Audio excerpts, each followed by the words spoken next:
আপনি যে কোনো কাজ করতে চাইছেন, সেই কাজটা হঠাৎই আটকে যাচ্ছে। কাজটা হয়ে যাবে, আগামীকালই আমি কমপ্লিট করে ফেলবো, এই চিন্তাভাবনা রয়েছে, তবুও সেই কাজটায় বাধা পড়ে যাচ্ছে। কাজটা কিছুতেই হচ্ছে না। এর জন্য কবচ, তাবিজ, রত্ন, পাথর এসব পড়তে লাগে না। আপনি কি করবেন?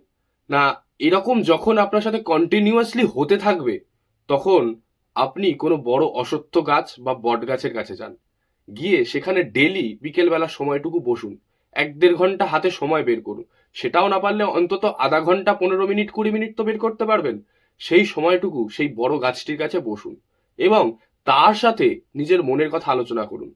ওই গাছের তলায় গিয়ে কিন্তু ভুলেও ফোন ঘাঁটবেন না। ফোন এখন মানুষের হাতে সবসময় থাকে। থাকলেও আপনি সেটা বাড়িতে রেখে যান। যদি নিয়েই যেতে হয় তাহলে ফোন সাইলেন্টে রাখুন।